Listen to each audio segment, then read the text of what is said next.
Hello and welcome back to my channel. If you don't know me, my name is Venus and I'm a second year music therapy student in Sydney.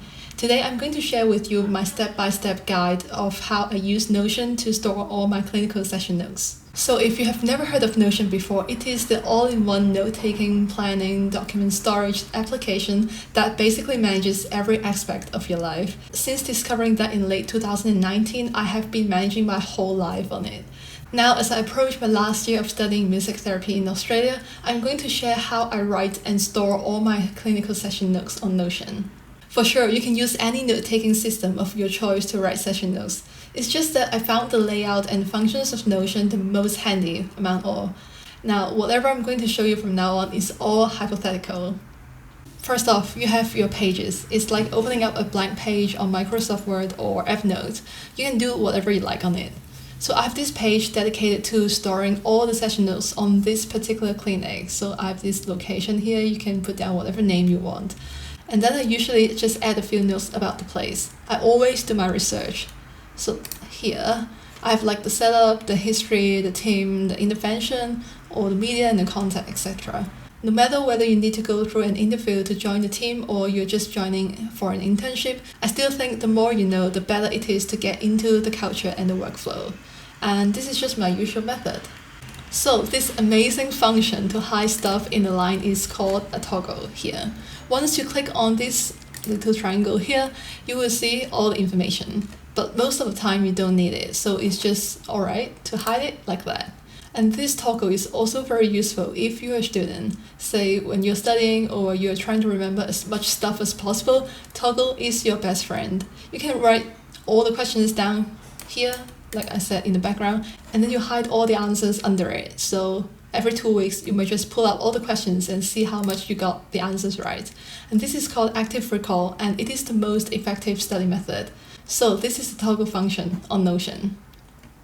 After that, we have the tables here. And it's just like spreadsheets. You can add any columns or rows as you like. For my session notes, I always like to start with the date here. And now, the interesting thing about Notion is that the text inside the table can operate on its own as a page. So let's take a look. This is like the 1st of January. So I can open this page here, and you will find all my session notes. My structure for the notes are always the same. No matter it's a new client or not, I always have a section for possible goals. Like they won't change much, but it's just a place to notice any improvement or changes from clients. And then we have impression here, where I just put all my subjective opinions. It's just personal feelings. For example, I might feel like Arthur wasn't really focused on the piano today, or he just didn't feel like talking. And then these are like observations, but I might have my guesses here. I just think that it's a good habit to record everything down and then spot the patterns, because some clients might be really sensitive to like weather changes, for example. So I think it's just good to note all the observations down so we can change the plans if needed. And then we have the intervention. This varies depending on your profession, but for a standard structured music therapy session, which lasts about 30 to 45 minutes, it usually goes like this. We have the greeting, 5 minutes, and then we have the intervention, which might include drumming and then music making, piano, guitar, ukulele, like that. And then we have the goodbye section. And each section is structured based on the goals set from the initial assessment. For example, for Arthur, the possible goals might be to improve gross motor skills and also communication. So when he was drumming, according to the beat on djembe, it might be to improve his coordination and also to cross the midline. So that's part of the gross motor skills. And for music making, we might be playing some Bruno Mars songs together because that's what he likes. And then we will ask him to sing for some particular phrase, and then we'll do some songwriting. So this is for communication, a bit of team building, cooperation, and also expression. So in the music room, he might be just playing the drums according to the beat, but he could bring the skill outside the room and start picking up cups on the table, for example, and also to shake hands with other people because it's like part of the gross motor skills. And at last, we'll have the goodbye song, which signals the end of the session. Most kids prefer structures, and this is just one example of a typical music therapy session. So after the intervention, I always have reflections or future directions. It's related to both my skills or performance, if you would, and also to suggest some future directions. Maybe it's time for Arthur to take charge of leading a drumming session, or maybe it's time for him to speak up. Whatever it is, I note it down here, and next week I will discuss with my supervisor. So this is basically the template for each client. You will see it's all the same toggles. And by the way, if you put something down under the toggle, you will see it's black, but if it's empty, then it's just gray. So I think it's quite handy. And then at the end of the notes, I will have this section called Other Notes here, where I assess my own musical skills, my communication with clients, on leadership, on transference or intertransference, and also stuff to discuss with my supervisor. As I always say, self-awareness is crucial in both personal and professional development. If your clinic records all your sessions, then it's even better. You can just review your footage and make notes. I think this might be the fastest way to learn and improve. So that's all the details of my session notes. If you go back to the page here, we can see other columns in the table. I just like to note the number of sessions I have on any particular day as reference.